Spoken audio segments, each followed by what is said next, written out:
Hello, Internet. This is Zachary Lytle. And Diana Tarlson. And you are listening to the RoboCast.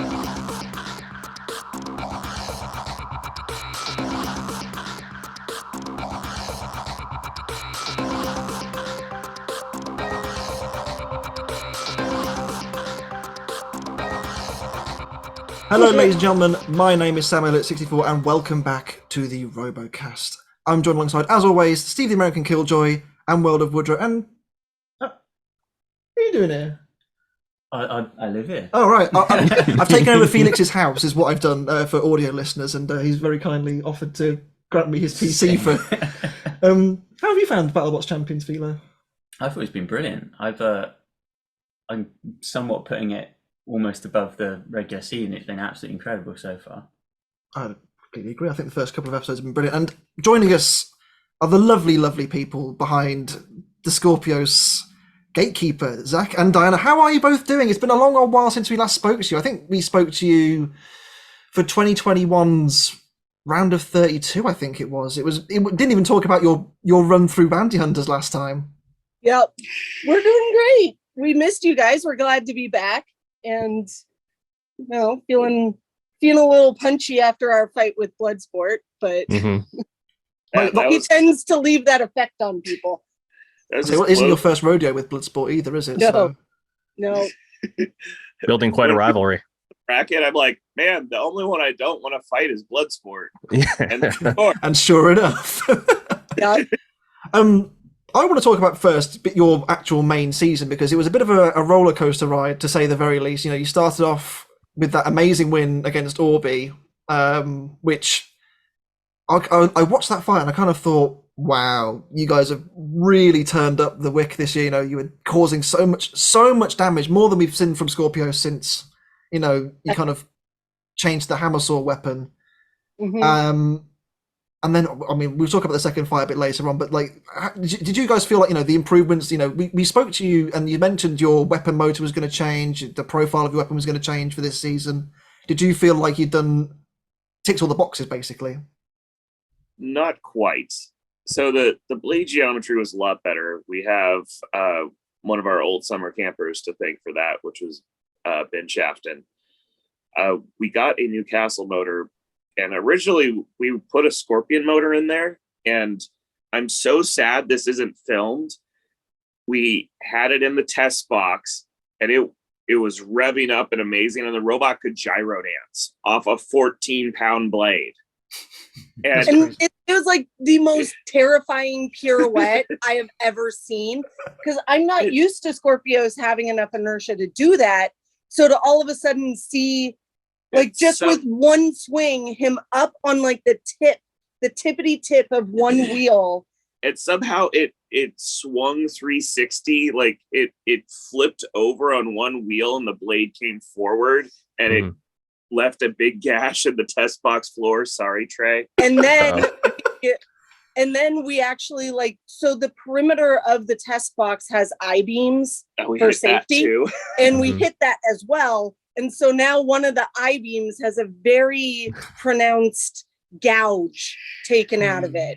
But doing all this broke the Scorpion motor. And we had to quickly swap back to the castle we were using in the previous season. But we still had the new blade geometry. We still had the new gearing. But and we want to get the Scorpion back in there, and we saw like some of the stuff in game and glitch do to make the Scorpions work, and it's a lot of work. You basically need to rebuild the entire motor and from the ground up once you get it, so that you can protect it. And it's not that like they make bad or cheap motors. It's that the motors are made for airplanes that are intended to have huge amounts of power, low weight, and not hit anything. That's not what like we the do. opposite of BattleBots. It's the exact opposite of what you want.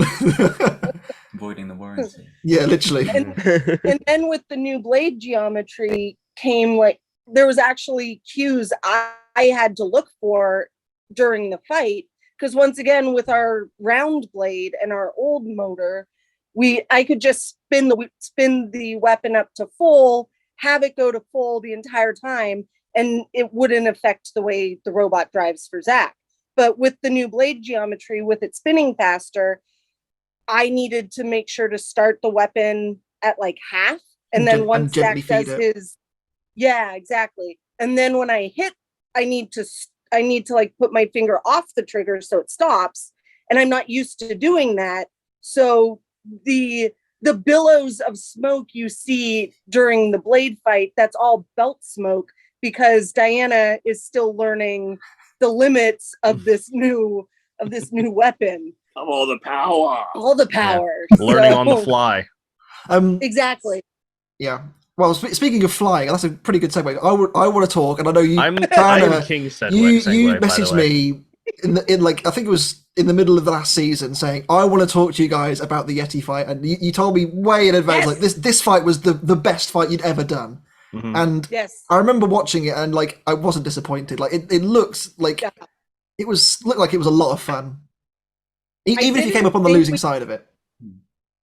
You know, the way I still feel about it, even when I rewatch it, like, I don't think either team lost that fight. I think Yeti just won more than we did.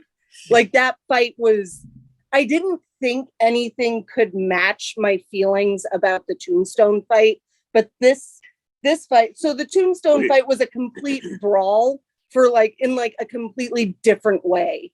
This was just like a bar brawl that nobody wanted to leave. And so like we came out on the losing side of that, but I had never seen Skorpios do so many aerials and still work before. And a fact probably a lot of people don't know about that match. There's one hit that combined the power of Yeti's weapon and the power of our weapon. Our arm was back and at full speed, and Yeti tosses us into the wall, specifically into the driver's box. So you see that BattleBots sign fall down under the drivers. And I think it's steel backed or something, but we shatter that steel plate, and then with Skorpios' full power, he cuts into the wall right where I'm standing, and it's right at my thigh. I was leaning against the glass to see down into the thing, and because the black sign was up, when out of your periphery, it's all black down there. But then Yeti throws me in. I feel the whole shock, and the robot falls back down, and I see out of the periphery there's light coming through where there was no light. Did you have to suddenly find a decent dry cleaner in Las Vegas? Yes. And I go, oh my God, I think we just cut through the glass right where I'm standing. Yeah. And so that's like, okay, I normally like driving here because I get a great view of the match. I'm going to just drive over by the attack. Just avoid any contact. I actually do look away from the match, which is a terrible idea. Don't do that. Idea. Do not recommend. I'm like taking your eyes off the road right where I'm standing. Uh-huh. Yeah, that whole moment, like, so people talk about a driver zone a lot, and that's like for me anyway, like the second I hear, leading up to all the like lead-in noises that the box makes, I'm doing whatever I do and like letting Zach do whatever he does. You hear the beep, beep, beep, robots activate, blah, blah, blah. And then like, that's when I start really focusing on what I need to focus on. What is my opponent looking like, blah, blah, blah. And I usually don't get out of that until the match is over. But that whole hit with Yeti, just like, you could feel that standing 5 feet back is what I heard from our teammates that were standing behind us. Like, everybody felt the inertia of that hit who was standing anywhere near the battle box. And so we were trying to find our way back into our driver's zone, like desperately, but I don't think either of us like effectively got back into our driver's zone after that hit. Anybody who's been to see heavyweight robot fighting live, you feel it in the stands, let alone anywhere else. Like, feel it inside you. And imagine then standing that close as a robot then hits a wall you're leaning against, and imagine how much of that you're feeling. I think the closest thing we've had to that is Gabriel, isn't it, from the UK live scene? Like, when that comes towards you, it's terrifying, because like, obviously it's very big and it has a big sword. No. Right there. When Aftershock bounces towards you, that's the brown right? trousers. Yeah, exactly. You feel it on your feet. Like, I like, oh man, like people, like you guys are saying, unless you've like stood next to an arena with that kind of chaos going on, it's just, there's nothing like it. And I don't know. It definitely we felt scared that, me. yeah. And it really, because when I get into this, like everything fades away. All you see is the two robots.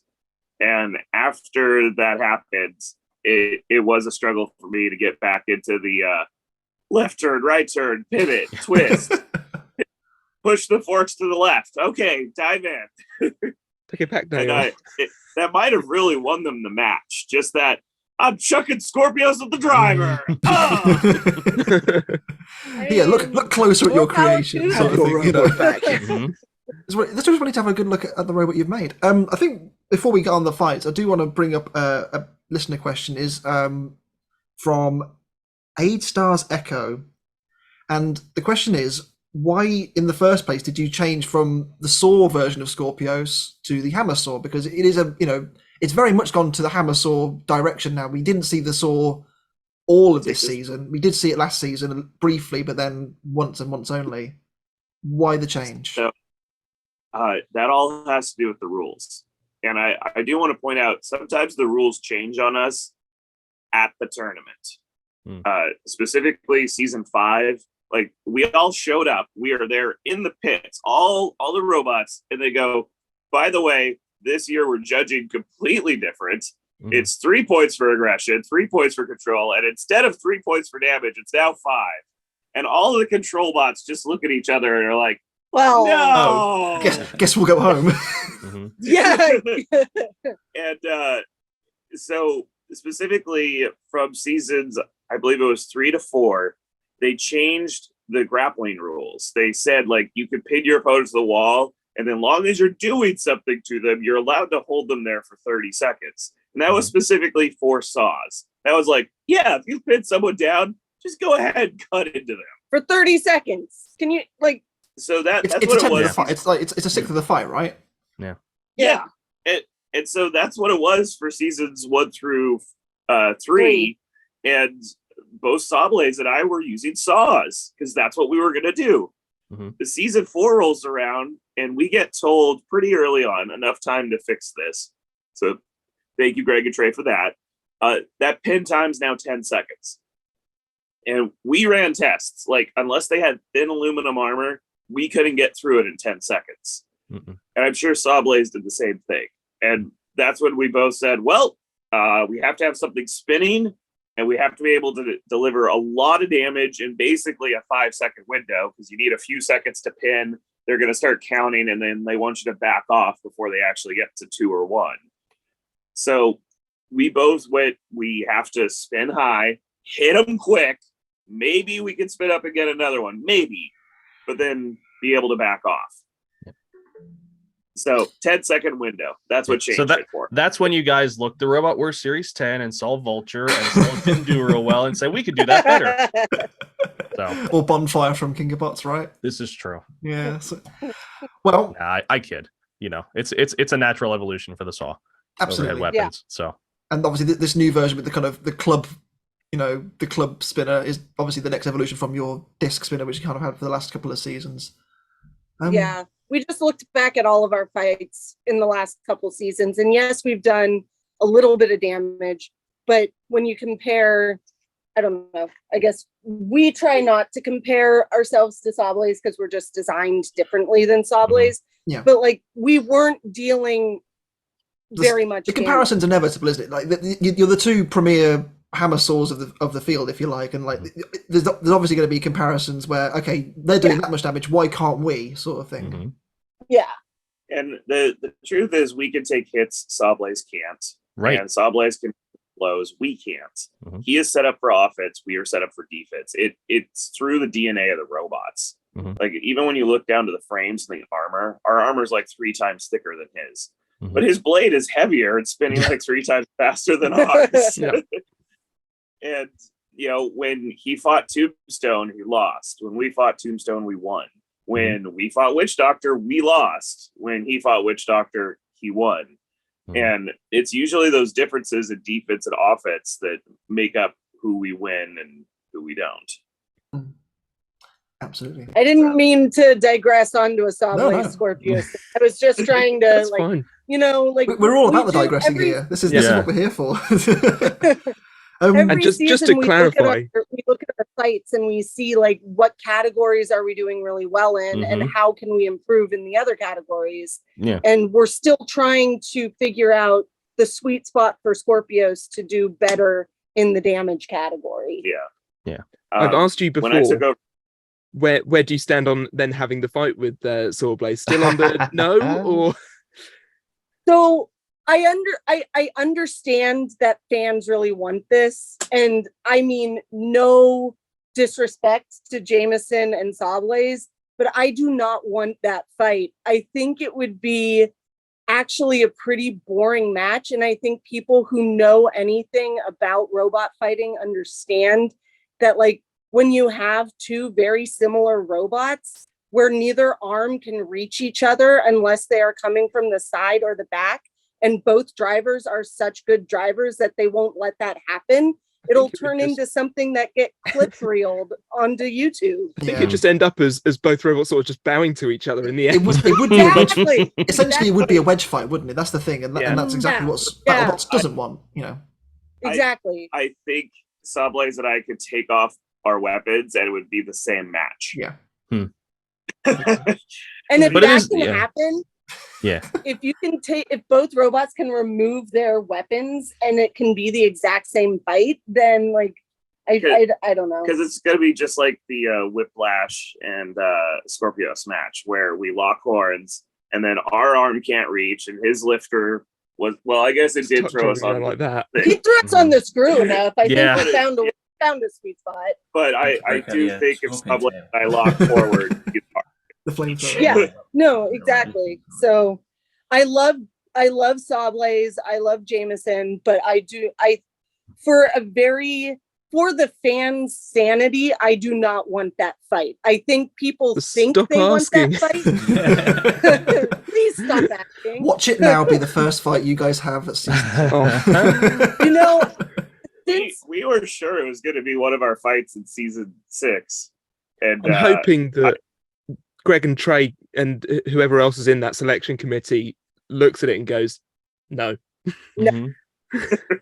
We've been really lucky so far. Something has prevented that fight from actually making it through. So well, maybe they see the same thing you do, you know, where it's not value, where something there isn't value added, like it just wouldn't add anything. But it's good to have another, even if you guys don't fight, it's good to have another robot in the field that you can kind of be like, you can kind of learn from, and they can learn from you because you're the two that are really doing similar things. Yeah, basically, you know.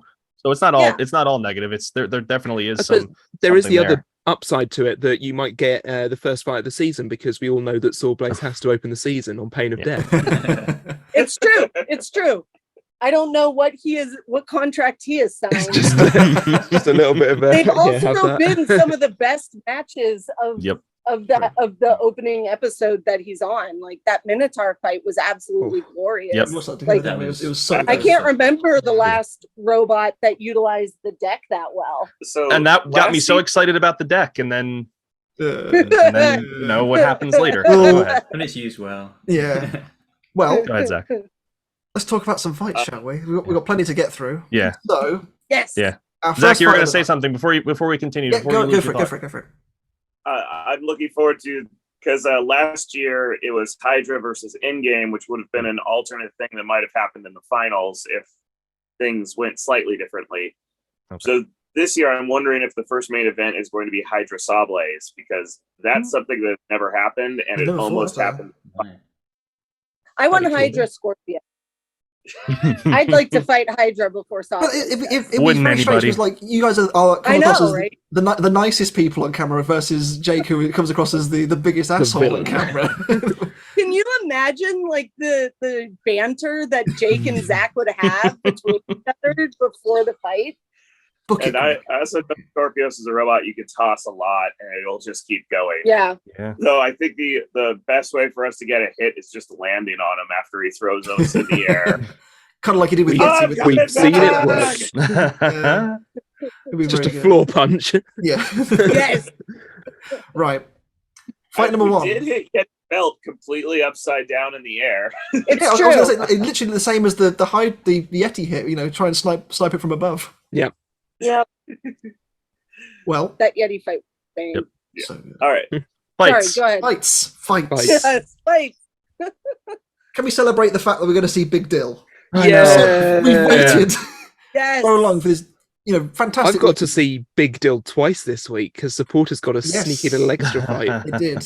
I'm sure we'll get onto at some point in the future. Yeah, when they're all released on YouTube, we'll get to that. I was fascinated by the little sort of doorstops that was highlighted by Pete in the kind of pre-fight discussion. But they kind of welded on two big blocks of steel essentially onto the wedges. Yeah, similar to Gruff's little chocolate bars that they had actually in the Bloodsport fight which worked for them because the weapon split, and that was the end of Bloodsport's effectiveness to a point. It almost worked. Yeah, almost worked. Big Dill, seemed to struggle a little bit with the drive at the start, and then they did a Skorpio, so got stuck. I was going to say they pulled a. Ryan's not here. It's fine. They don't We like want being to there. inspire.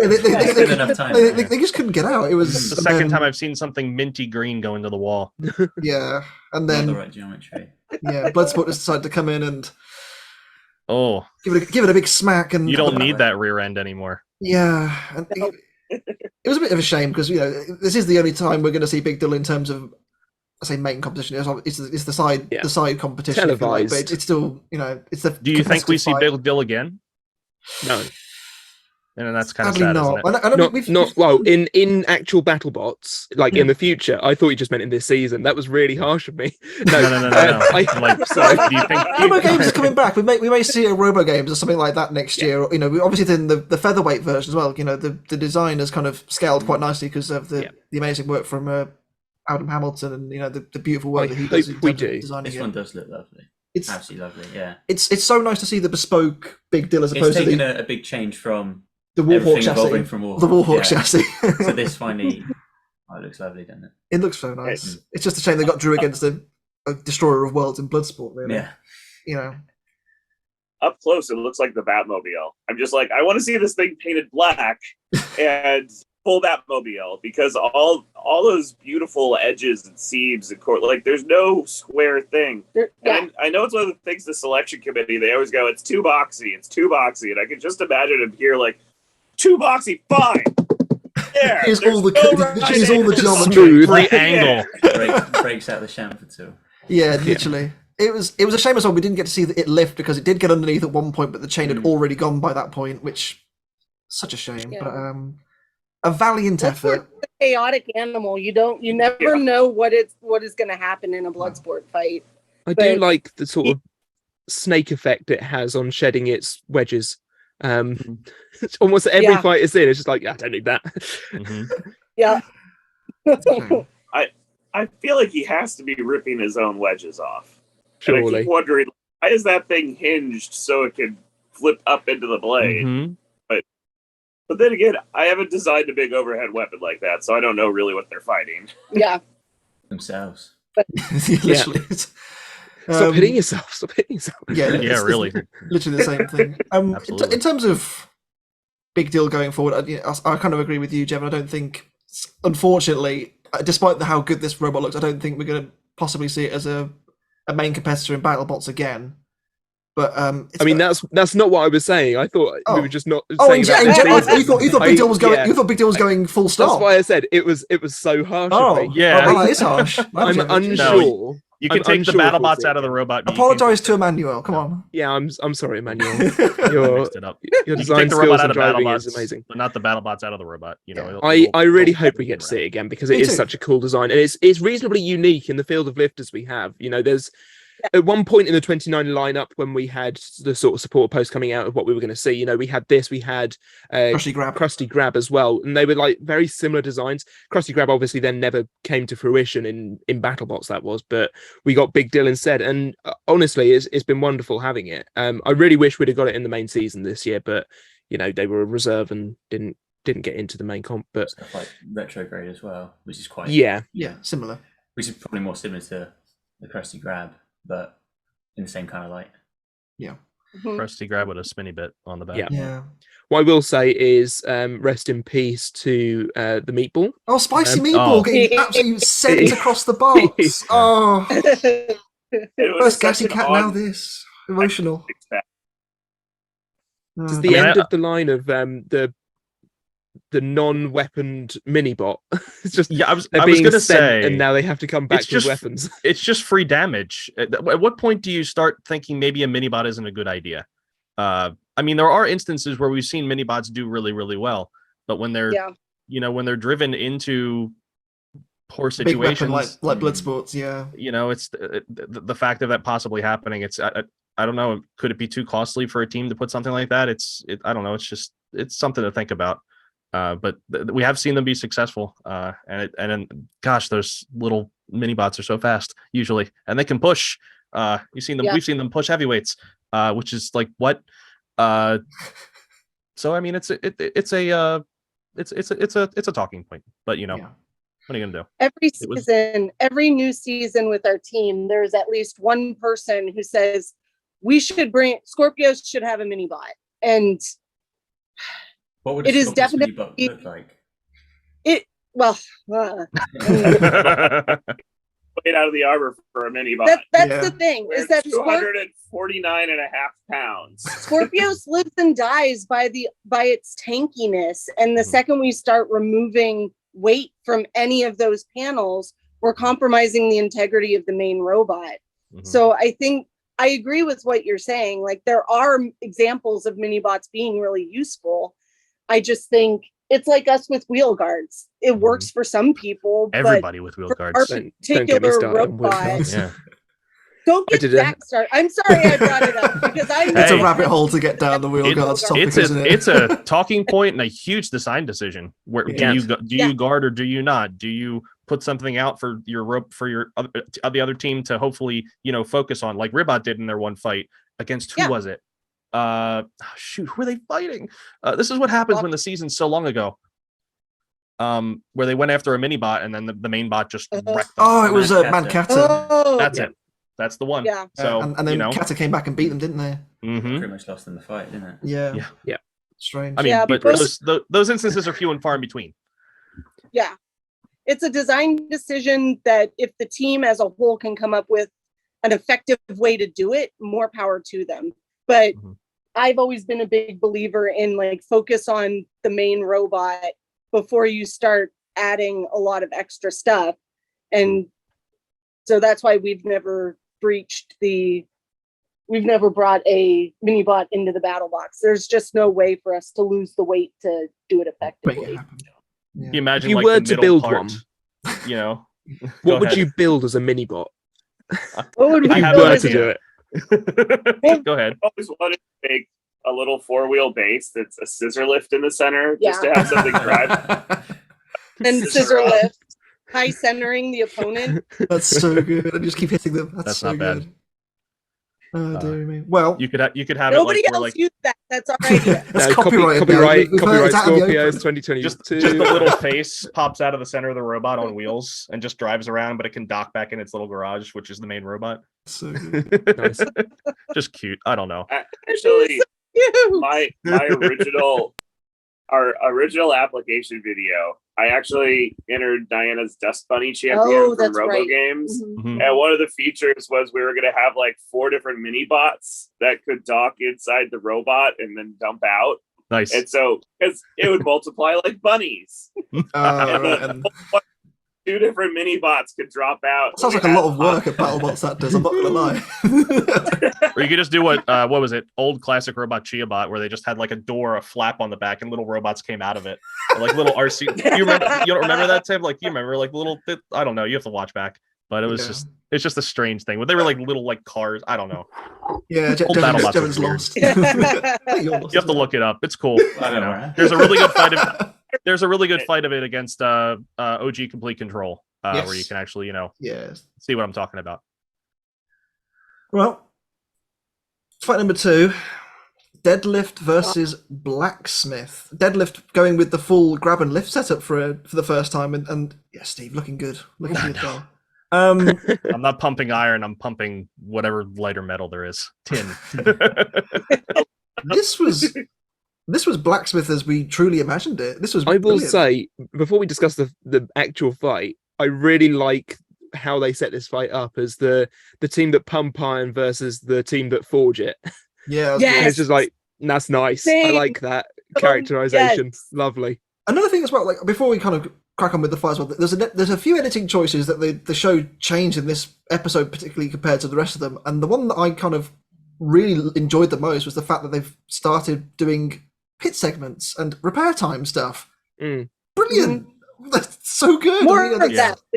Yeah, just like a little, 5 minutes. It's cut down the kind of preview of the next fight and kind of be like, oh, and from our last fight, let's go talk to X team and how they've repaired or how they've, dealt with this issue or things like that. I think that was really quite interesting. I love that. It's Also, by the way, tin is heavier than iron according to the periodic table, so I feel like an idiot.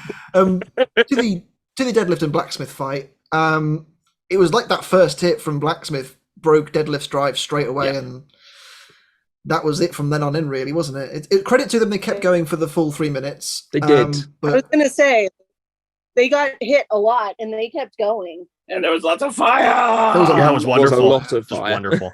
A lot of fire. He may not make a lot of damage happen, but it's really good on screen. We'll get to Blacksmith a little bit later on, but they this episode I think was the vindication of them to go from the regular hammer to the power hammer as it's dubbed. The one thing I will say is Al. The one thing I will say about this fight is I feel like Blacksmith should have knocked it out. It was one of those fights where like it was kind of they probably could have left it and secured the win, but like I feel like it was one of those fights where you kind of be like, okay, if you're going to take the whole thing seriously, you've got to get the clean. I don't know whether that was as much the knockout potential of Blacksmith or the improved durability of Deadlift, because we see in the next fight that Blacksmith is more than capable of knocking robots out. And Deadlift did really quite well to hang on. The crab walking rules are once again somewhat all over the shop, but I feel like they're more lenient in this tournament because it's not the main. I think so. Main championship, but I do agree with you there. But yeah, I'm all for this. Is what I want from fights. I would much prefer this side of the rule than the you're crab walking. That means you're done. You can't move anymore. Well, no, he's moving across the arena. He's still going. Yeah. I can't remember what show or series I saw this on, but it's something I want BattleBots to implement. There was some robot fighting series of some kind where they put there's a projector above the arena and they put a red ring around your robot. And there's a countdown going, 10, 9, and you have to get your robot completely out of the red ring. Not letting, look, I got a wheel across it. You had to be out. But if any part of your robot was still in the red ring when it goes 0 and solid, you're out. You're out. I want to say that was like one of the China shows, I think. Yeah. And that's what I want for the crab walking rule. If you can get out of your circle, great, continue the fight. But if you can't, it's over. And it gets rid of all the gray area to it. Yeah. It really does. And it's something visual that like the everyone audience can see. It's obvious to everybody what needs to happen for this match to continue or not continue. Yeah, right. So, I agree, and I think as well as that, as you say, it gets rid of that grey area of okay, they're moving, but they're not adding to anything to the fight. If that makes sense, the fight may as well be over because they're not able to engage. Yeah. So during the Remars events, they did away with all their crab walking rules, and they just said match continues. Period. It was full Robo game style. As long as the robots were moving at all, the match was continuing. But I have to admit, it did not make better TV. No. Well, because there was a lot. I think the fights were better as a result. Yes and no. There was less subjective decisions in there, but there was a lot of like one robot's dead and the other one's just tossing it around. Yeah. And it didn't. It adds damage to the builders. You get a lot of extra. More It's like repairs. spoiler. Yeah. If you don't want to know this, don't listen to the next statement. Cobalt tossed us for 3 minutes. And almost a minute and a half. Okay. We The match went the full 3 minutes, but the last minute and a half was that's just like, hit it, Cobalt. Getting racked. I've never seen, like, We're gonna have to fix it anyway. Even when you compare like the Bloodsport splaying us open from season 5, the damage done to this frame that fought Cobalt is it was unfixable. It's unfixed. It was a brand new frame. Literally, we had never. It had 3 fights on it. Oh, okay. This was its 4th match. Oh, that's right. The one we had set up for potentially fight 2 was the brand new one. Yes. I'm sorry. Don't listen to me. I don't know what I'm talking about. Either way, it's a total loss. It's a shame. Yeah, it's a chassis that's now in the bin. Yeah. Yeah. Like the whole tip of the frame. So like you don't typically see it because it's covered by the bend of our armor, but like it's the connection point between the base of the frame and the front panel of the frame. It is waffled and there are gaping holes in that weld area. And then there are giant gouges in the back and both sides of our robot. He somehow on one of our wheels, he hit the front of the wheel, but it got the back of the wheel too. Like the tooth of his blade is in.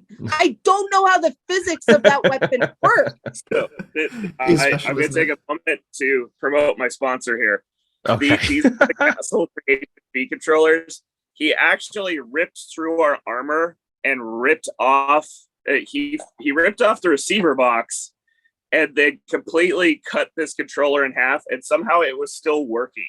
Oh yeah, you can see that the blade literally passed right here. We nicked the wires. We ripped off this whole. I don't even know where that part went.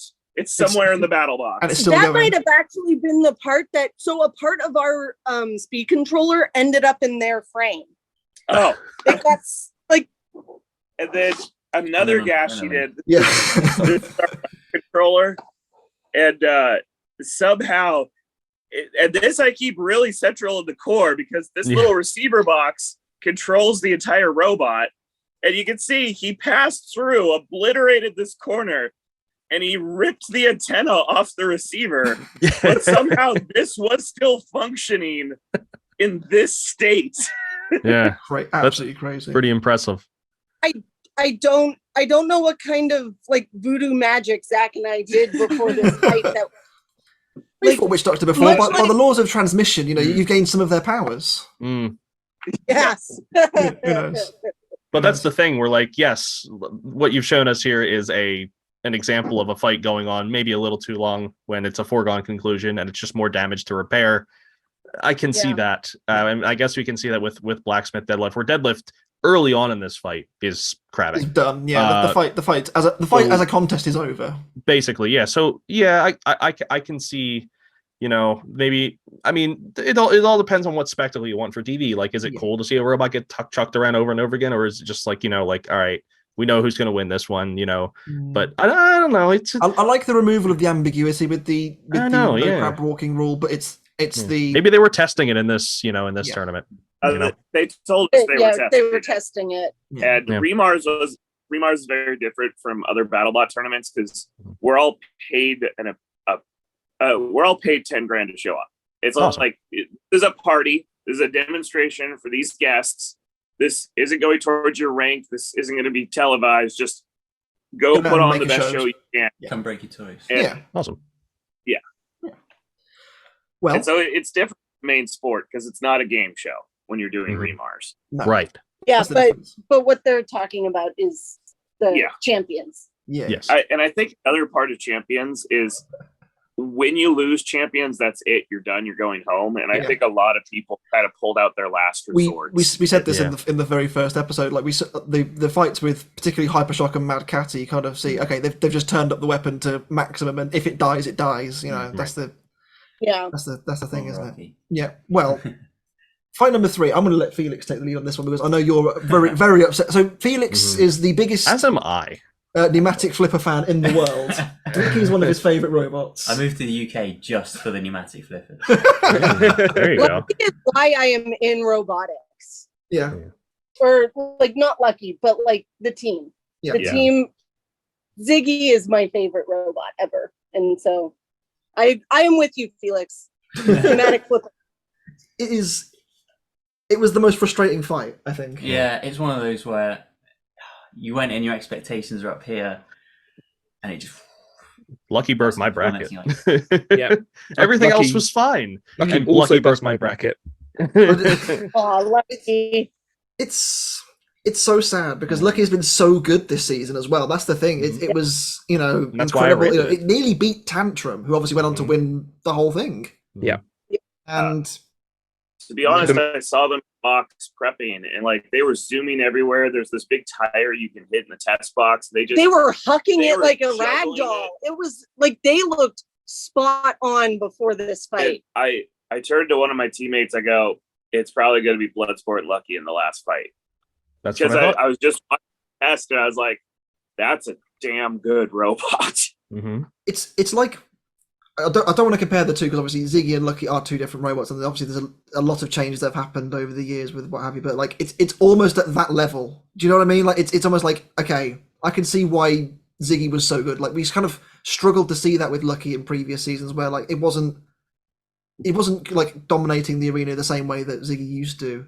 Mm. Yeah. But once again, it was one hit. I know. I didn't expect that. Like the level of, I don't think the Switchback team expected the level of power to come from the weapon to. And they were both hurting after that hit. Yeah, they were. Yeah, it wasn't just all one-sided this time. Definitely. I'm not yet sold that Switchback is a robot we can label as one hit KO potential. It just did it. It did it. Doing it once is good. Doing it twice is a coincidence. Doing it consistently is what you want. It's done it, but it's done it. It has done it twice, Jevon. That's the thing. It's done it once. As someone who has driven a robot who has never KO'd anybody, I gotta say, even if you do it once, that feeling of doing it once is still very exciting. We KO'd Tombstone. We know, Zach. We know. We know. It's a shame. I was trolling the trolls. The crown jewel in the hat. I have to say, I was trolling the trolls who have been telling us all week we have a useless weapon. Okay, so before we did the Sidewinder. The fans have said it. The fans have said it. It must be true. It is true. I saw it on Facebook, so you know it has to be true. Like I don't do social media video after they the put episode up. airs. That just doesn't happen. But it's like the quantum video that got put up on YouTube this week. All the fans going, "Oh yeah, they should have been disqualified because they held on for too long." Yeah, definitely. That's what happens in BattleBots. They did it on purpose. It was all them. How could they? Come on, fans. Let's make the rules up as we go along. Yeah. Woo! I have to say, rough week on social media. This was the most frustrating fight because I know Jevon said that he thought Lucky was going to stomp its way through the bracket, but I think everyone did, and I think it's a crying shame we didn't get to see. I feel like had Lucky to face Skorpios in the top of the bracket. I thought they had Bloodsport's number and everything. It's just like again, like another rematch as well. Obviously, what did they hit? Because it looked like they hit a wheel guard and then Lucky died. I think so. I think like they just I think they compressed the motor housing inside the robot. They hit one of the connection points of the wheel guard, and it compressed everything into the motor. And it stalled the motor after the wheel straight back into the chassis, which probably did nothing good for it. Yeah, it's like wheel guards are a bad idea. Yeah, funny that. Do your own research, everyone. Yeah. Especially when they've got your Brazil experience wheels, may right? vary. So they can take a hit.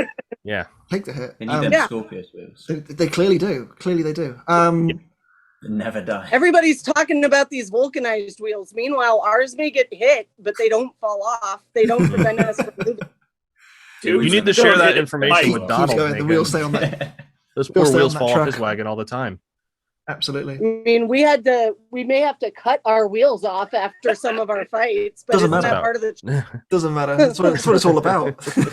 We literally had to cut a cobalt wheel off of our robot a few days ago. It was insane. That robot, man. Yeah. It's mental. It's completely mental. I see cars at car meets with less camber than Skorpios after fights. But still spinning. It's still going. Yeah. But yeah, this fight was over quick. I mean, this obviously, there's not much else to say. We've said it all. It's it was over and done in Well, in there's one plenty big to hit. talk about our fourth fight. Shall we start and pour one out for our brother? Oh man, I was gonna wear a hat and then take it off and hold it on my chest for this one.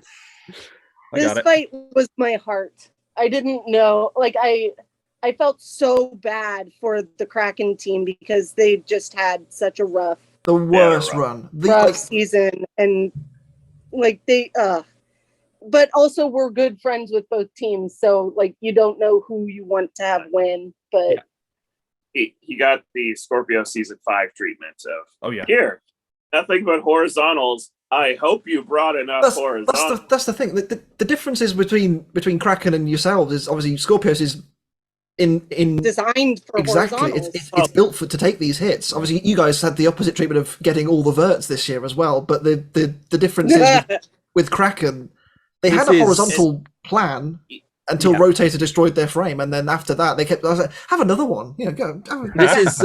This is what Calvin alluded to in our first podcast for this series, and it was basically you show the BattleBots production what setup you have to face this type of weapon, and they'll go for the complete opposite just to spite you. Yep. And I'm sure that I wasn't the only one that got I almost went when Matt started crying at the end. It was no, I ugly cried that whole time. So we were provided TVs in the pit area, but our TV never had audio. So I had we had no idea what exactly was happening during the interview. And it wasn't until the other night when I was watching it and I heard that, I heard him get choked up. It was the voice crack, wasn't it? And I was like, oh no. The second I heard him choke up, I was just, you can ask Zach. He looked at me like, are you okay? He's like, no, I'm not okay. Yeah. Well, there's so much love and sweat and time and money. Like what? He's had this brought since before the 2018 season. It's you try to improve so many things and try to come back competitive each and every time, and it just doesn't pan out. If you look at the 2018 version of Kraken compared to the one we've got this year, worlds apart. Matt himself said last year when he spoke to us, he was like, we don't talk about the 2018 Kraken. Yeah. And some of the fights that it's had, I mean, not just in this season, but the fight this season with Rotator, as I mentioned, this fight incredible. Witch Doctor, they've all been so good. Blacksmith, all of them, and a very close judge's decision against Black Dragon, which that fight there's not many robots that could have a very only ever been knocked out once. And that's not strictly true. It's only ever been knocked out once since 2020. I went and did the research on this. They said in the last decade, and by that they meant this decade. Yeah, so I think they're only 2-3 years in. Statistics can trick you, can't they? I want to say Sound knocked out, but Sound knocked it out. Sharko knocked it out. Lucky knocked it. There's quite a few. Yeah. It's been knocked out 5 or 6 times, I think. But it's just such a. It doesn't promise anything that it can't do, and it does everything it can do so well. And Matt drives it amazingly. It looks beautiful. I mean, I want to ask, obviously you probably weren't expecting to fight Kraken with the level of the field that there was during the bracket, but how much would you love to have fought Kraken with Skorpios? I feel like that would have been a great fight. I still would love. I want to fight Kraken. Mm-hmm. I want to stand shoulder to shoulder with them on the driver box. I know they're coming back with something new. I just wanted to do a pirate voice out of the entire time. Army matey. Mm-hmm. Well, they put a post up. We're about to run the port side. And honestly, I could have seen a path for them to make it to us. When I saw our bracket, I did not. I'm sorry. It'll be followed by Bloodsport. I mean, it's just not happening, is it? It was a rough path for them, but Kraken doesn't die. Kraken didn't die. Like it didn't die. And I was talking to Matt before the bracket was announced, and he's like, I'm confident I can do well as long as there's not too many horizontals in my path because my horizontal one's dead. And then I saw him in our bracket, and I saw Blade and Orby in his corner of the bracket, and I'm like, oh no! You mean Blade and Bloodsport? Blade and Orby are the same thing. Sorry. Well, we've always called it Orby Blade, so it's like it is confusing. Yeah. I will say, go on. I felt so bad for Matt. I was like, what are they doing? Yes, this was the right bracket to put him in. That is the wrong spot. Mm-hmm. It really was. I will say as well, oh, you know, obviously we've gushed a lot about Kraken, rightly so. I do want to gush about ORBY as well, because this was miles better than what we've seen so far. You know, they've really dialed it in, and it was scary to watch. Oh, This it looked was like so ORBY. good to see. Yeah. Like This really looked like the ORBY that we know. Yeah. I've seen before. Zach and I were watching this fight, and we were confident that I was like, there's actually a chance he might be the last robot. This is and way better. And it would not have been the same fight that we had with them at the beginning of the season, of the regular season. I was so happy for them. I love that team.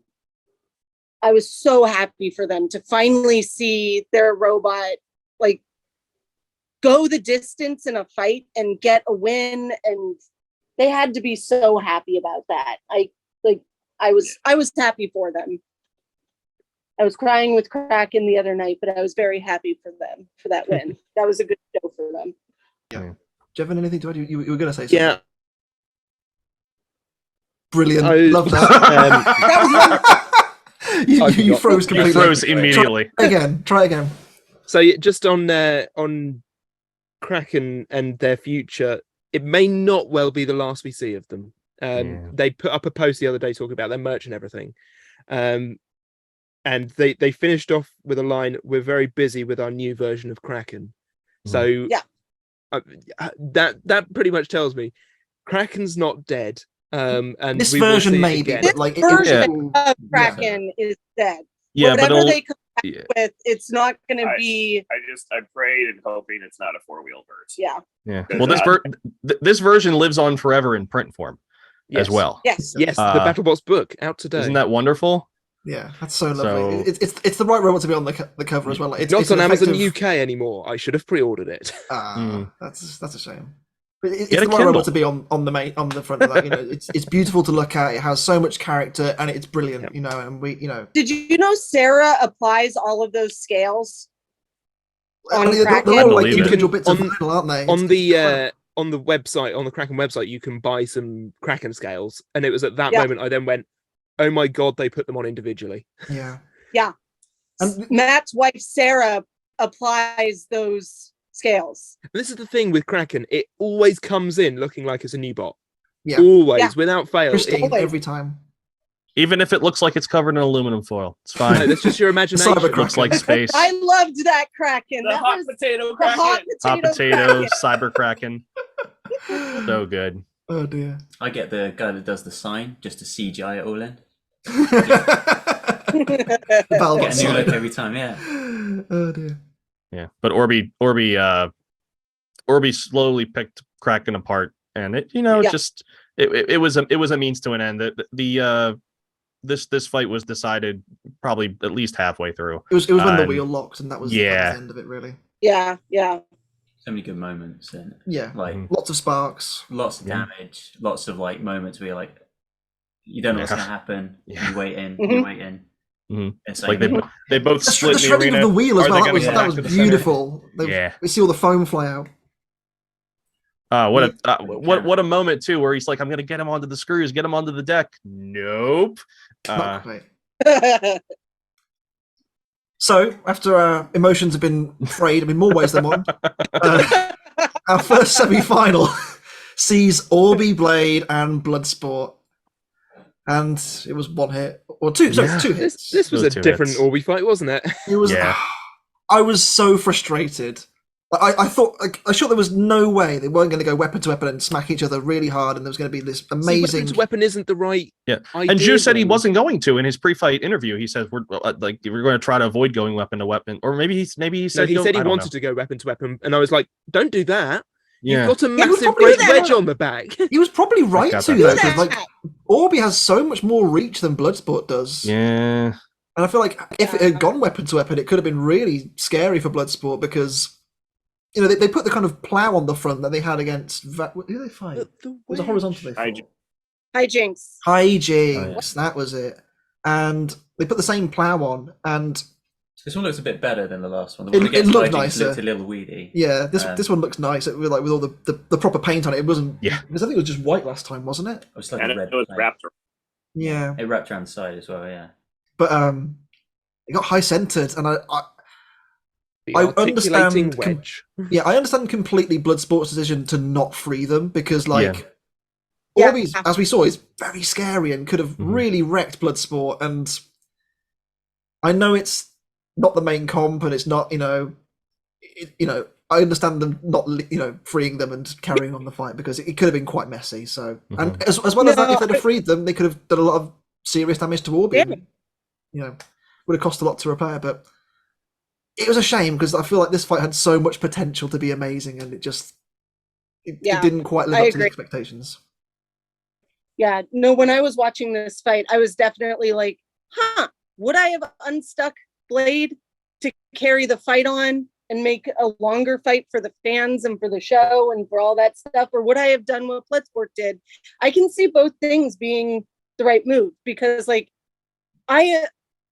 brawls are my favorite fight. Like, even if we lose those brawls, they are still my favorite fight. But I can understand the strategy in wanting to, when you have at least potentially two more fights to go, and you're running out of spares. I can understand wanting to conserve your parts and be as tip top as possible for that final fight if you make it. So I was very. And I don't want to throw any shade at Orby because they're friends of ours. Awesome. But this is kind of why Ray always talks about no wheel guards, no wedges, no nothing. The big horizontal bounce all over the place, and you need to make sure you're landing on wheels. And this is kind of the exact example why of how the wheel guards and the wedge hung the wheels off the ground and he got stuck. Yeah. But at the same time, I'm really glad Orby is here as a completely different bot, trying different strategies. Yeah. Nobody wants a second Tombstone. We want different bots. Right. And I'm glad we're getting to see what that design thing does. But I also Ray gets so many haters about, why haven't you put wheel guards on? And I'm like, this is the exact reason why. This proves why, he's never done it. Like, there is a place for both designs, obviously, we've seen that. Right. But we've seen why, and this is obviously, again, no shade to the ORBY team, but, like, we've seen why Ray has won BattleBots and ORBY did not win it this year. I know, you can't really compare the two seasons with the field and what have you, but, the point still stands. Yeah. Makes you wish they had, like, a suspension to keep their wheels on the ground, even if they're Hydraulic wedged. pods I don't or know, something. something to keep your wheels from getting, like, if you're ever high centered, something to always have you with grip on the ground somehow, some way. Exactly. Felix makes a very good point of, it's a lot more stylish than Tombstone is. Looking ORBY. cool is like 50% of winning the a fight. child of Hypershock and Tombstone. Yeah. They hit each other so hard at Remars that this is what ended up happening. That's what happened in all That's that fission, right? Yeah, exactly. Dear. Well, next fight's a little bit more interesting, and I've plenty to talk about between Switchback and Blacksmith, and this was Blacksmith properly doing damage. There's one God. really nice hit where you see the blade hits and then it sort of bounces up and then comes back down, and you just see how deep it's actually gone. It's just like, oh my God. And some of the, like, you can see the kind of the sprockets on the weapon as well. Obviously the chains have been removed. You can see them kind of getting chipped away. You see the side armor panels getting chipped away. Blacksmith was really quite brutal. And this was the first time I was kind of like, oh wow, okay, this is much more like it. Yeah. No, I was really happy for. It was an impressive match. Yeah. Yeah. And I think Griggs Needles' team is got a real taste of BattleBots in that round. But I love what Switchback brings to the field. And, like, when you're fighting Switchback, his capability of putting that weapon exactly where you don't want it to go is why we were nervous to have him make it to us, because it could have been a rotator or a witch doctor situation all over again, where Bye, Idler. Bye, Arm. Idler. Yeah. So I was so happy for Al. It had to feel so good to see your robot perform so well. But I'm also like in love with what Switchback brings to the field. And I thought that was great. Isn't it? And you know, for a first try as well, like, you know, they got 2 wins. You know, they lost to Huge and Gruff and Blacksmith. It's not exactly a poor field of robots they've lost to. No. Exactly. Like that, and they're a well-oiled team that do like all kinds of first competitions and stuff. So like their pit looks more professional than some veterans. Yeah. So, I may or may not have seen them wearing a first shirt in one of the pass bys at some point. I saw a shirt. But yeah, it's tricky with this robot. Like I really rated it when it first showed up. I'm like, oh, this is going to be really cool. This is going to be a really different look for a machine. And then it gets there and it hits really hard. But I think a bit of driving practice wouldn't have gone amiss. There were a few times in this fight in particular where they had the weapon down because obviously they couldn't lift it anymore. The weapon was the actuation was broken.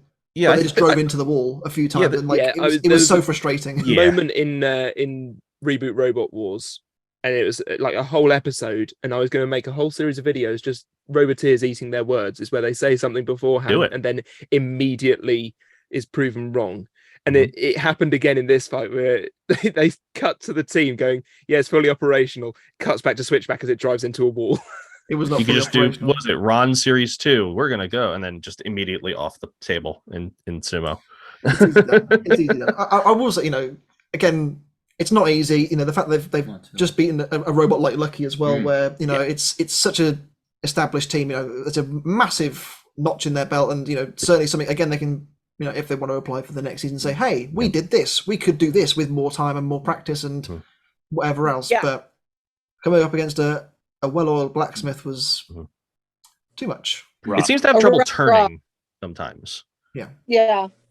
Need the appreciation for Switchback because whilst it might not have been perfect, it worked far better than you'd expect for a first time. A first design of that kind of caliber to have worked. Like, you know, it could have done worse and it's still been impressive. Yeah. It checks all the boxes for BattleBots. You know, it looks different. You like it, it's when you see a picture of that robot, even if you took all the colors away, like you know what that robot is.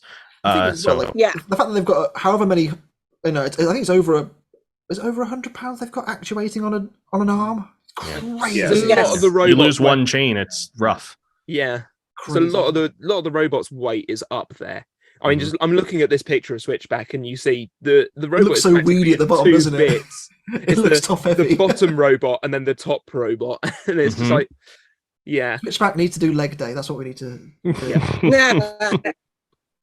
So, the final fight of the bracket: Blacksmith versus Bloodsport. Not the fight I thought we'd end up with, but. You know, a great fight. Both have deserved their spots, and they both put on an amazing show in this fight. I'm going to say it. Yeah. I think Blacksmith threw it away. I think they did too. I know. I mean, and that eliminates like a lot of controversy. Like, oh, this is a really close fight, and then why stick your hand in that the last hit? I don't know whether it was a panic of oh my god, the timer's going down. We better hit them, or it was just poor timing. But I think. They didn't. I don't know. It's heartbreaking. It's heartbreaking. Considering the decision was split, with that happening, I've got to assume that if the weapon doesn't get splayed out like it did against Malice, they win it. I think they do. I think it goes to show how much Blacksmith was scoring in aggression control because they weren't really scoring much in terms of damage, though.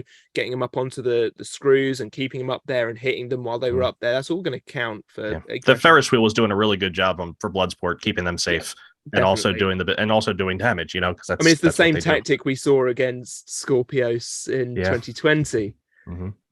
Ferris wheel is a scary weapon. I don't like it. No. That Nick Buchholz, he's a scary man, isn't he? He really is. But you know, this fight was an example for me of like, you know, this was a decision which I felt like was the right one, and like in terms of the way that we've been conditioned to think about BattleBots previously, the fact that it was split surprised me. With that like damage at the end, I thought like, okay, that's more than enough to swing it the other way. But yeah, it kind of makes me think, wow, they really would have like they would have. I think there's rules. There's a rule in there somewhere that it's basically if you're being ballsy with your attack, you get some bonuses in the aggression category. That's the word. It's definitely not the language of it. Yeah. But yeah, I want that to be the wording.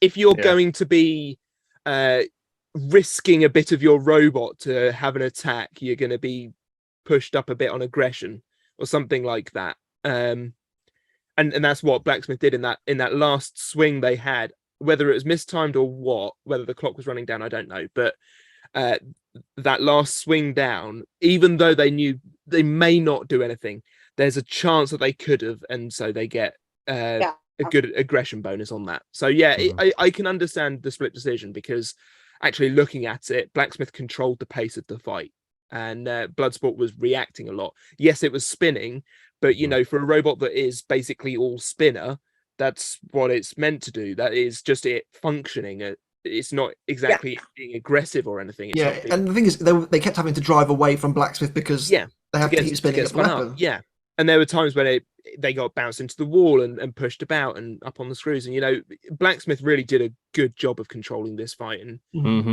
I think that front plow that they had on the front of it, that new plow shape, looked really good. Yeah, worked really well. Yeah, worked really well. Yeah. Yeah.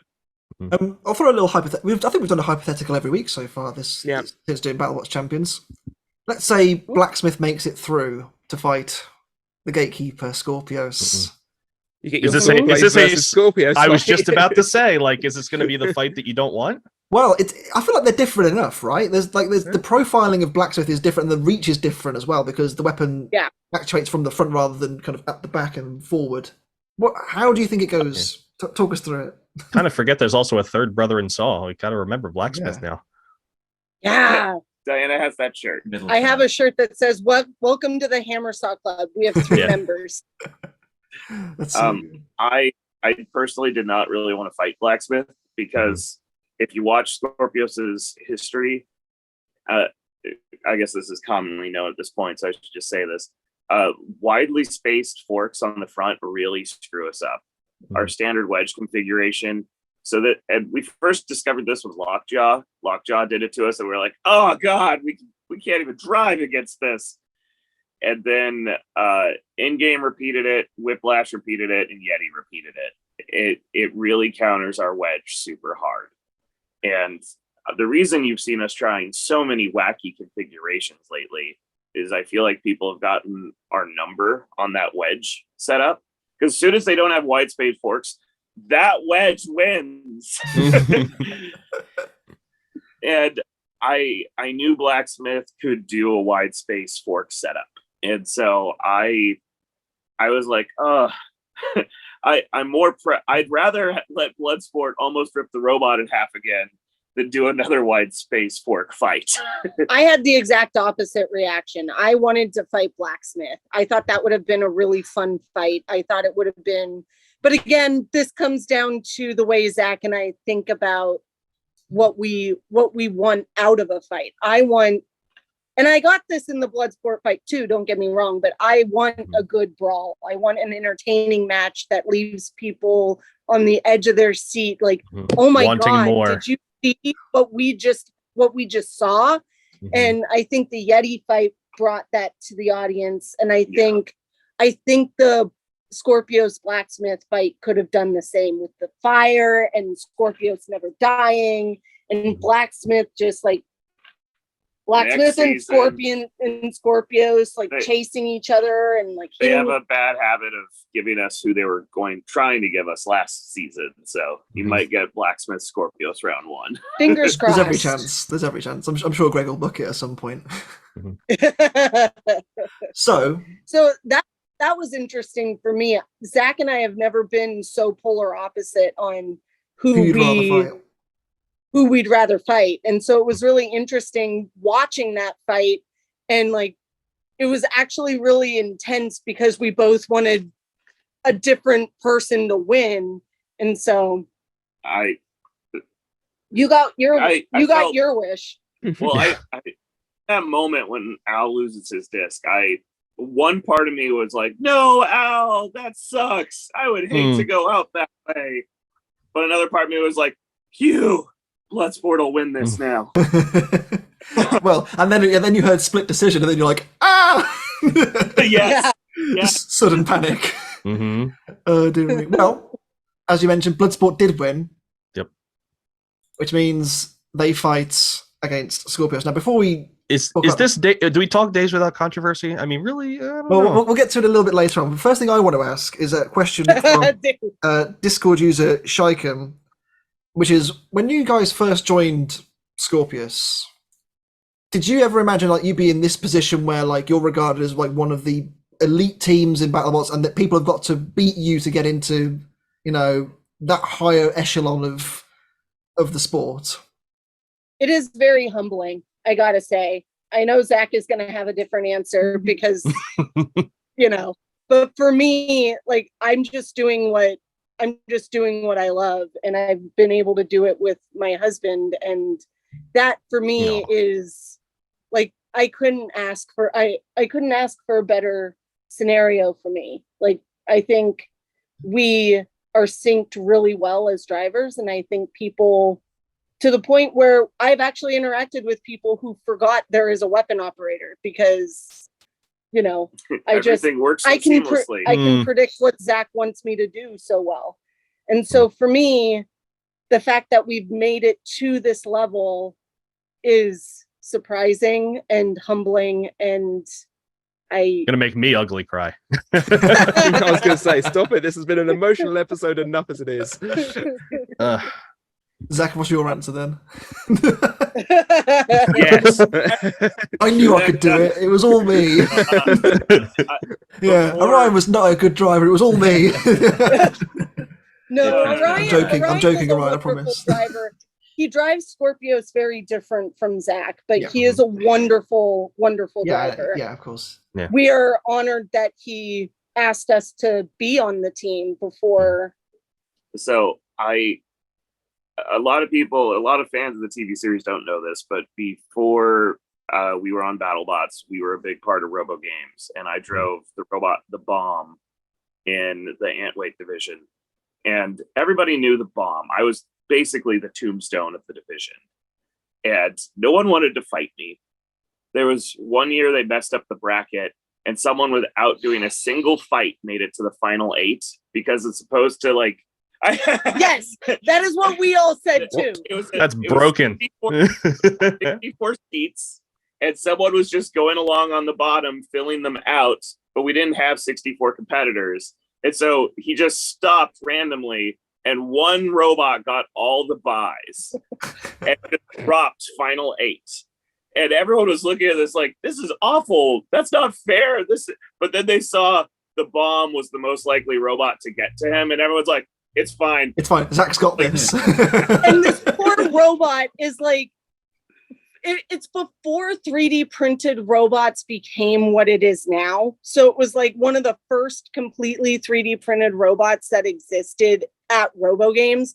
So it wasn't like, it should not have been in a full combat division. It should have been in like a division meant for robots like that. And then it draws the bomb, which is basically a really long drum with scary teeth on it. And looking at it now, it sounds like a jet engine when it's at full. It is, and it just shreds this thing apart for I 3 literally minutes. Turned it into dust.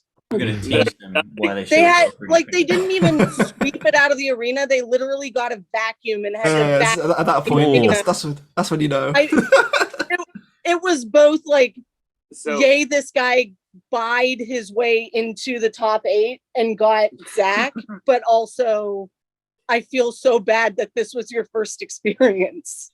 And so anyway, it carried a very big drum and walked very loud, and for 8 years in a row, no, some of my medals were in other divisions. I think it was 5 years in a row I went home with the championship. And that's a lot of drive practice. That's a lot of time behind the sticks. And I've been wanting to climb back to the top. I had to relearn everything from being a drum driver to learning how to be a hammer saw driver. Mhm. But I'm glad I'm finally getting back to where I kind of was, where people know me. Yeah. People fear us. Well, Well, let's talk about the fight a little bit, because obviously you mentioned already Bloodsport did beat you last season. And just had a fight against something that very could be similar. Yeah. This fight for me didn't really go the way I expected it. I kind of thought it. Us too. I'm going to guess that the fight for everybody, it didn't go the way that they expected. I'll be honest. I thought eventually the especially when the weapon went down for yourselves, I kind of imagined Bloodsport would eventually just slowly but surely, because it's so reliable now. Like it's not like it was a couple of years ago. Eventually, it would just slowly pull Skorpios' wedge off, or something. It would kind of eventually it would get that bite, and it just never seemed to. So talk us through it from your perspective. Tell us what you did. I start. You can start. I have a So the last time we fought Bloodsport, I was extremely confident. They were still kind of rookie-ish. I know it was their second season, but it was the first time we got to really see this version of Bloodsport. And I walked in very cocky, and he absolutely handed me my butt on a platter. And I had specifically a moment where I backed off, and I'm like, I'm going to let him spin up because I want a bigger spark shower, because I was still thinking he was the rookie from last season, which didn't do very well. And I backed off, I let him spin up, and he hit me, and he completely splayed the robot, and I was shocked beyond belief, because I'd never seen the armor fail that hard. And we've never had someone breach through the armor and get to the frame like that. Like I didn't even back off that hard. No. I backed off a little. I'm like, I'll let him get away.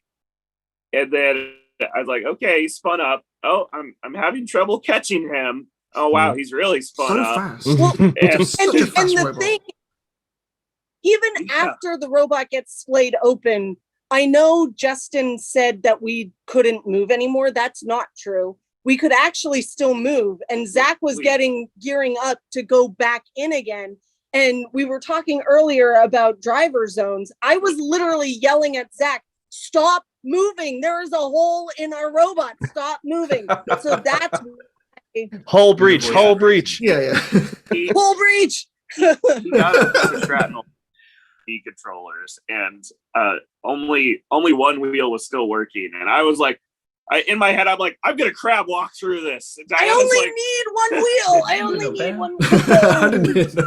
If we had gone in for one, if we had taken one more hit from his weapon, that could have ripped the front entirely off our robot, making that frame unsalvageable. Yeah.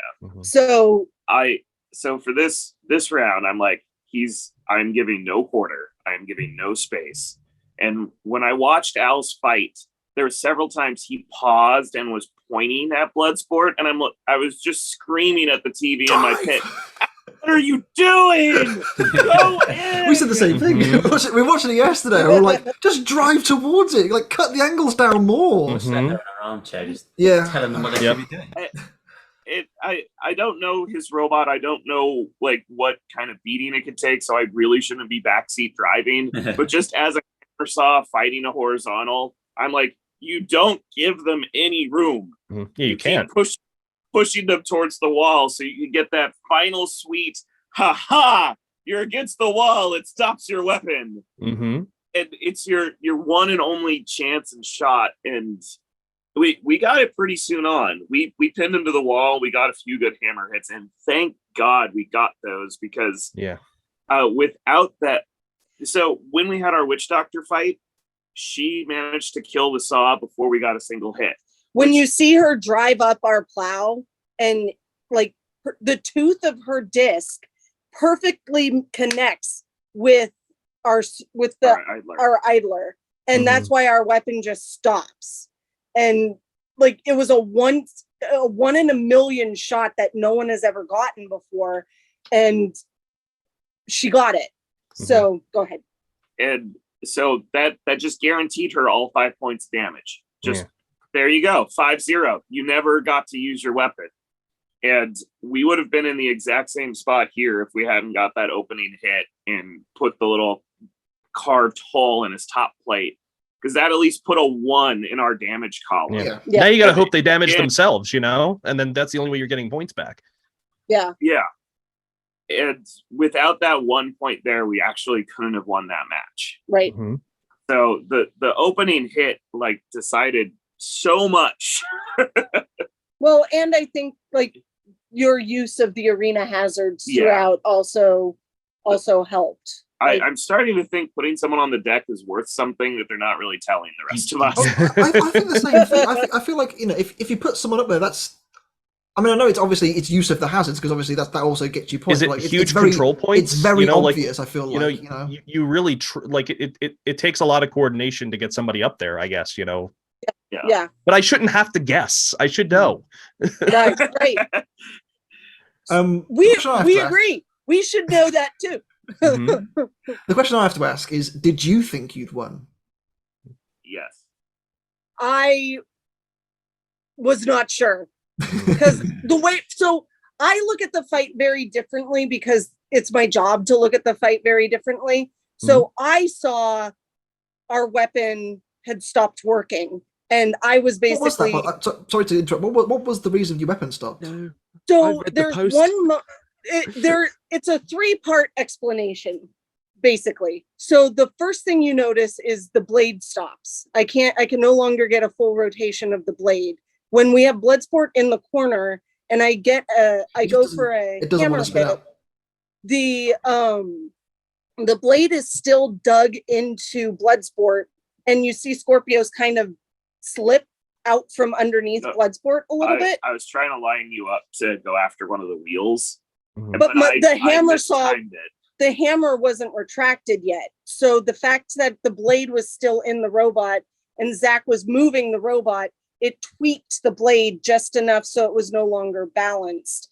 And I mean, like, and then the second thing is the arm gets stuck in the down position. That's from Zach running into Bloodsport so much. The tooth of his weapon eventually sheared away the leading tooth of our sector gear that connects the arm to the surface. I think he's not having it. Zach, he either walked off in disgust or he's gone to go and get it. No, he's going to get the sector gear. This is what I did. It's another show and tell moment. Excellent. And so the sector gear no longer can connect to the servo, so there's no longer any connection point to make the arm move. And then the third part is very obvious. BattleBot replayed it 5 million times.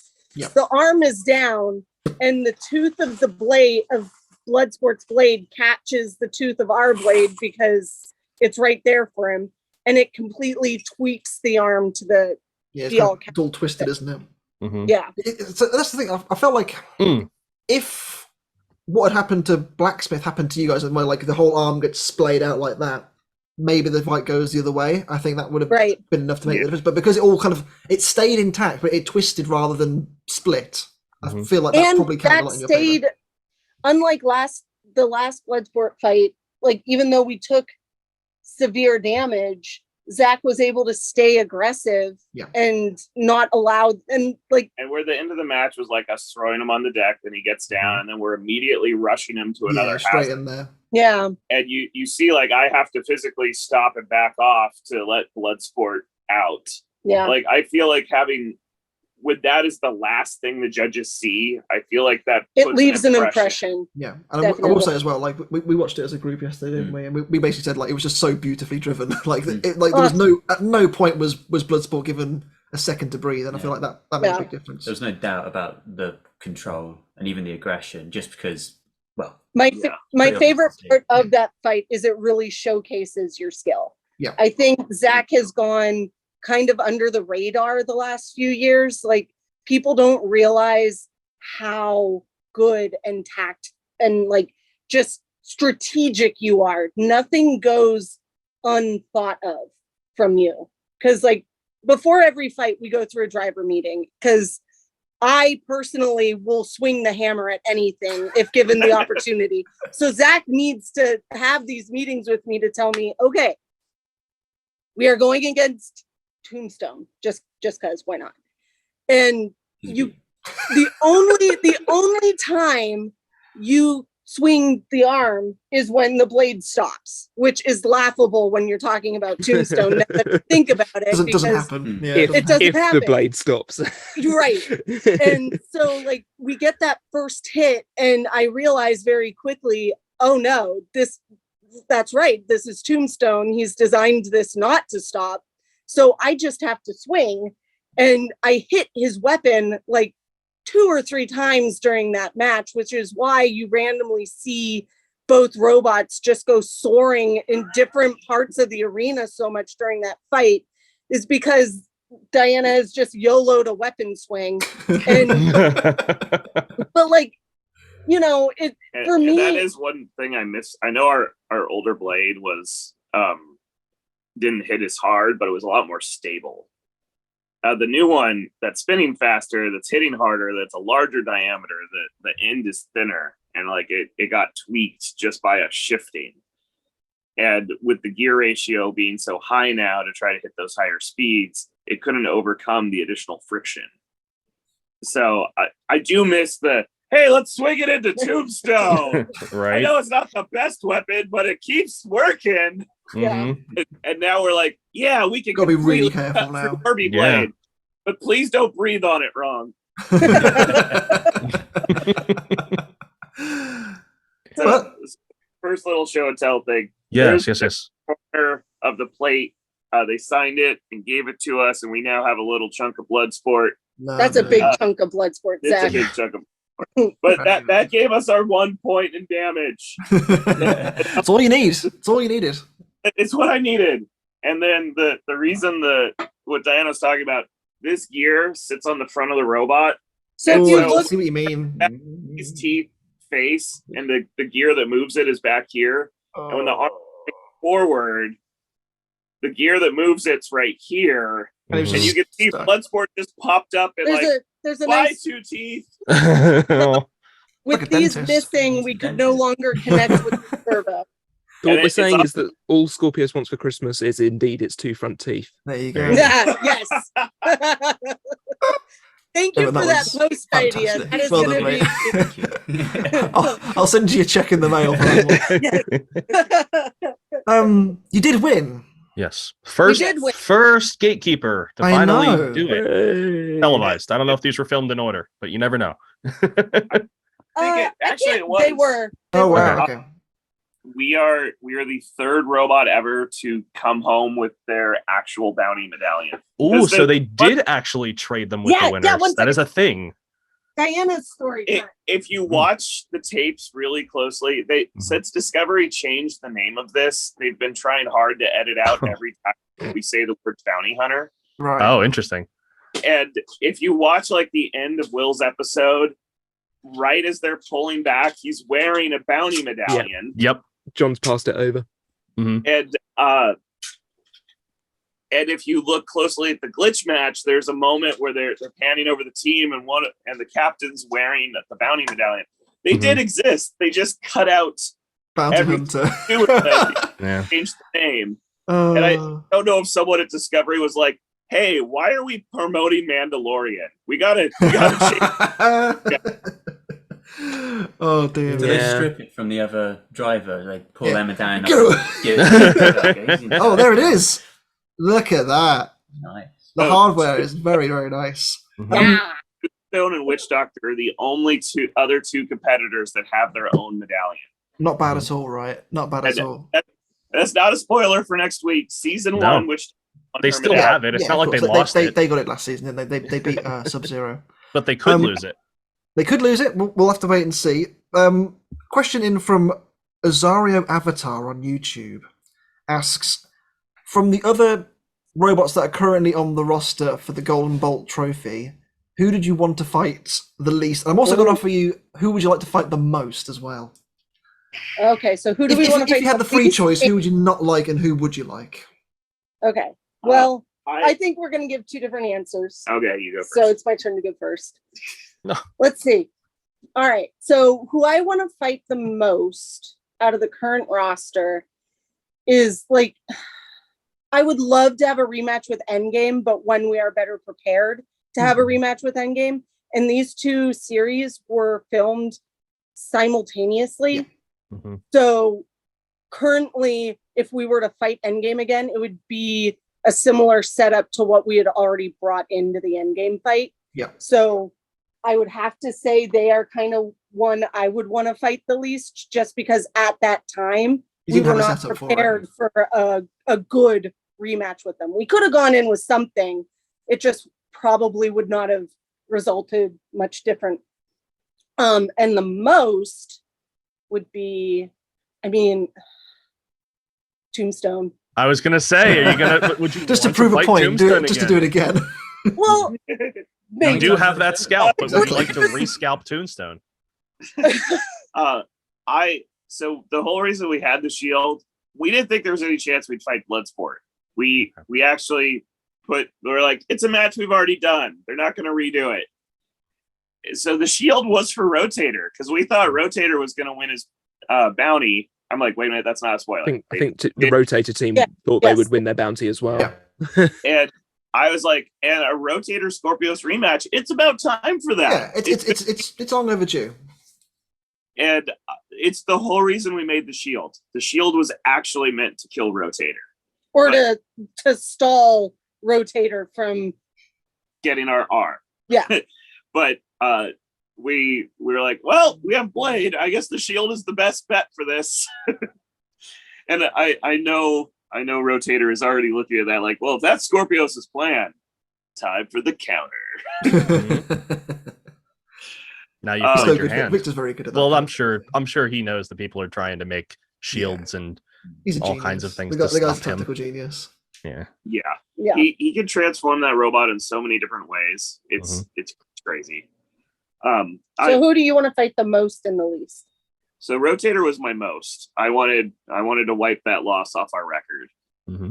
And the least out of that bunch, I really don't want to fight Ribot. I hate the, am I going to be a vert or am I going to be a... Yeah. You can't prepare for them. That's the thing. They're so hard to prepare for. And there was, at one point, one of their teammates was over and they were helping. So They were? Yeah. I'll give them that. And we were just working on the espionage, not at all. Never happens. No, not at all. And he just casually asks, like, so do you think we'd bring our vert or vertical or horizontal or vertical? I go, oh, you definitely bring the vertical because you wouldn't dare face me with your horizontal. And then I just realized afterwards, shit, I just tipped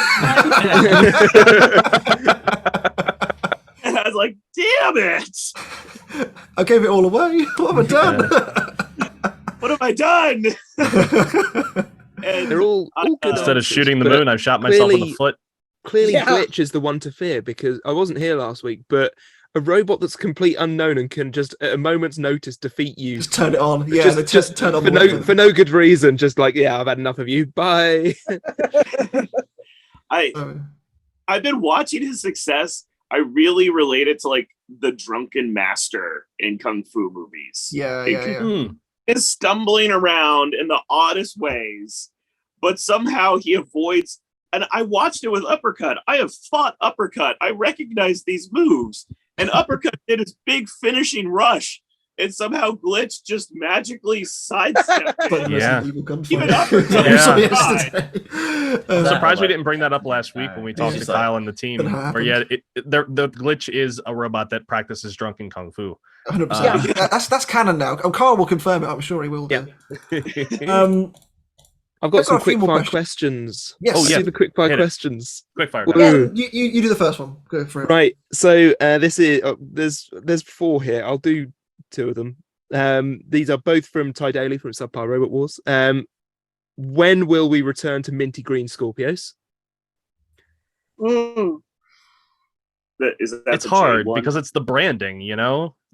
It's like so a throwback, so like what a sports Orion team. was originally what Orion was originally trying for with that was to imitate a scorpion under a black light to try to make the color illuminate. It's really hard to do. It's like 5 layers of paint to make that minty green that I love that color, but as the person who paints the robot, I also hate that color. I'm all for saving time, and effort. It's much easier. Yeah. There's 2 things. The color change kind of does represent when I took over from Orion. That's true. The shade years are when Orion is captain, and the teal years are when Zach's captain. But the other point was when BattleBots started selling our jersey, they were selling it teal. Oh, that's right. And we contacted them and we're like, it's supposed to be jade. They're like, our manufacturer doesn't have jade, so you're getting overhaul steel. And we were like, So like fine blue it is. We don't want people aren't going to buy the shirts because they don't match. And the easiest way to fix this was to change the jerseys and the robot as opposed to. And then that way, at least the merchandise matches the bots, and people feel like they got what they should. So originally we kind of did it for the fans, but afterwards I saw a fan go, "Yeah, the color change is when Zach takes over." I was like, "Okay, I guess it's that too." That's kind of now. That works nicely. Yeah. Go on. Question 2: which has been your favorite Builder blog video? Oh. Can I go first? Or... Sure. I'm still thinking. That's hard. There's going to be 75 of them very soon. We're asking the tough questions here. You know, we don't mess about. we do have a very, very special video for episode 75. Well, that doesn't count. That's not even edited yet. So answer the. Is it 3 a.m. Tombstone?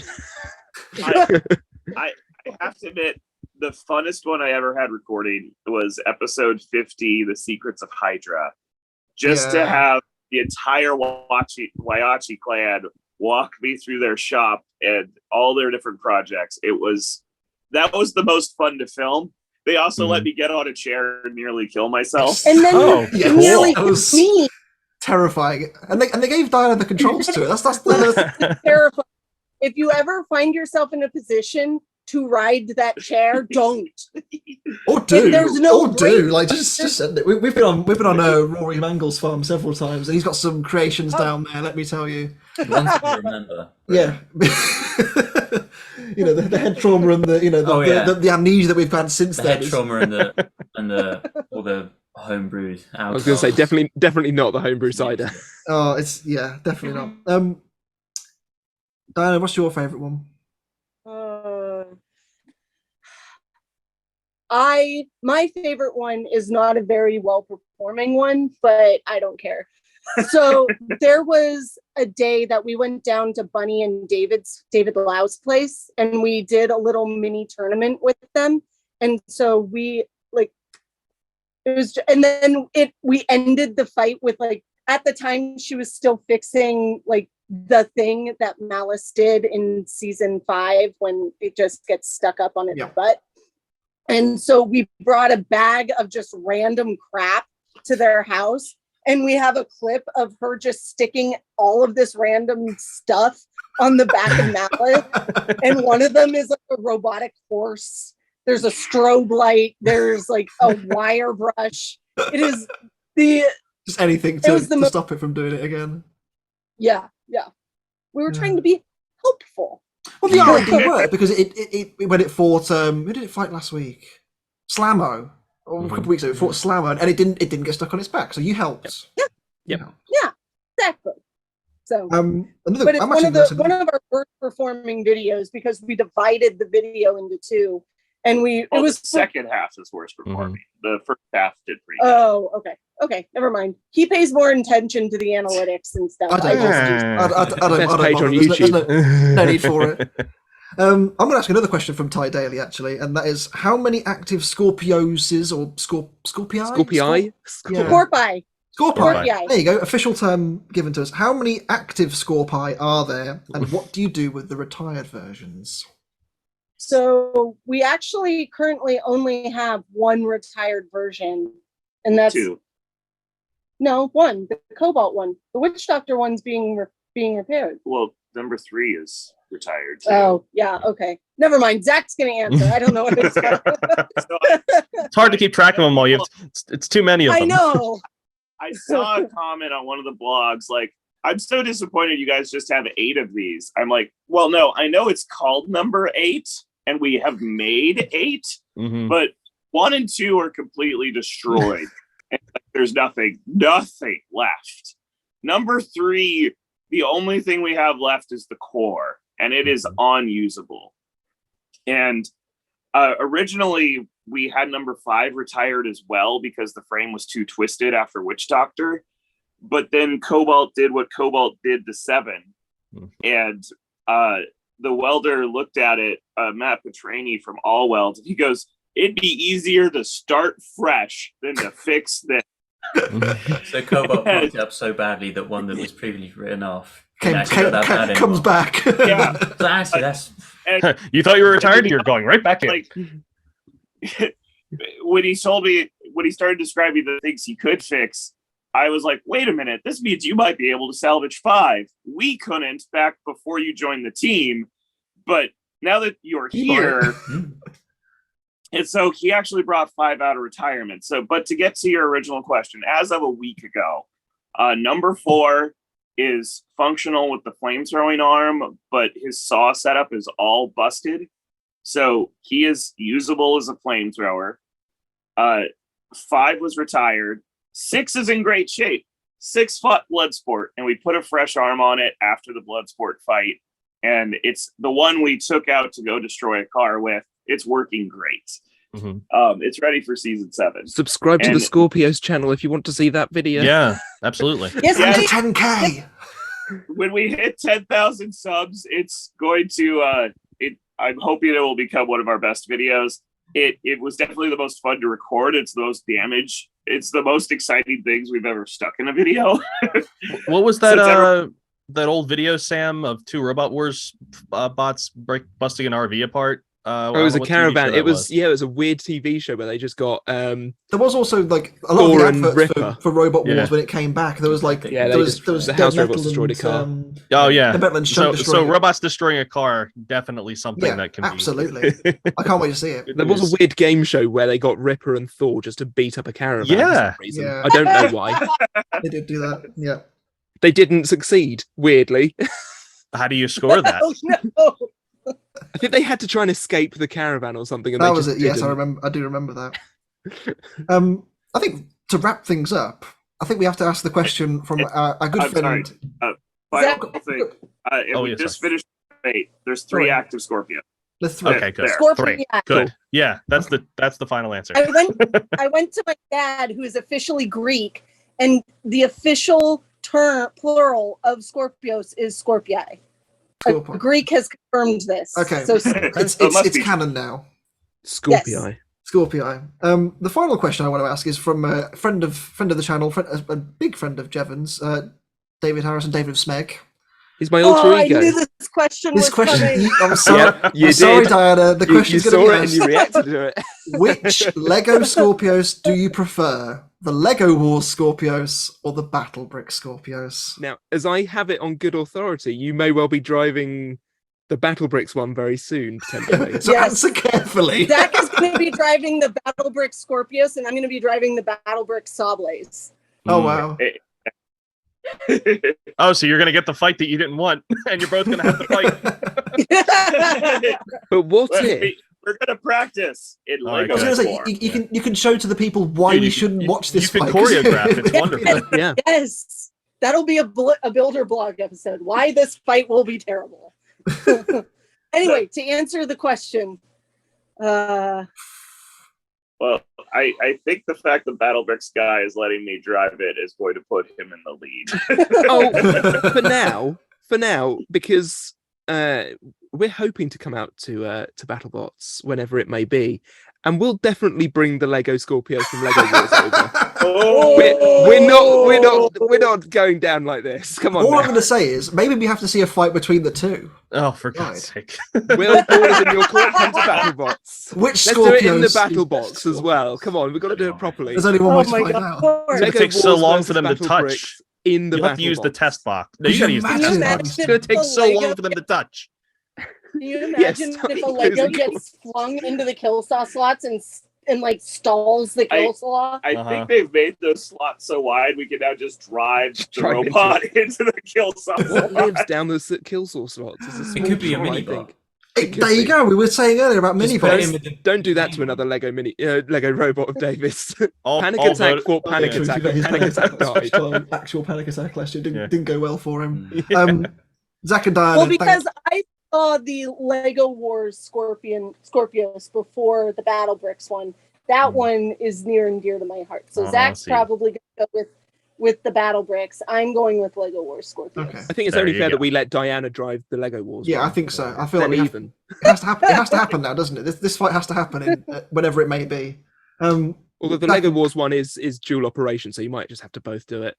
True. Who knows? Guys, thank you so much for a great conversation. It's been wonderful having you back, and hopefully we'll see Skorpios doing the thing again very soon. And hope who knows? Maybe there's a golden bolt sat the other side of the camera. We just don't know yet. Who knows? Yeah, maybe we're hiding a new trophy that we're not allowed to. You're using it as a chair, aren't you? One sat on the golden bolt, one sat on the Founders Award from a few years ago. Yeah. Does the Founders Award thread into the golden bolt? No. They are the same threads. Yeah, so there you go. Go like this. Perfect. Amazing. Well, I'm kidding, obviously. With all that said and done, I have been Sam Elliott 64. I've been Steve the American Killjoy. I've been World of Woodrow. And we're the Skorpios Builder Blog. Yeah. I'm Diana. And of course, I'm Felix. thank you for letting me borrow your house for a weekend. It's all right. The rent's cheap. The rent is very cheap. I only have to get him Smirnoff Ice, and he's delighted. Do some shmurnies. Yeah. I don't know when this is going to be out. I'm hoping it's going to be Tuesday, but if it's not Tuesday, hello in the future, people. As for next week's episode, I have no idea when we're going to do it because it's Robo Nerd next weekend, and I don't know. Well, we could do it live. Let's do it live. Well, we've said it now, so there you go. Me and Gemma might be sat next to each other next week instead of just me and Felix. But yeah, we'll see you next week for the Witch Doctor Bounty. Woo! Bye-bye.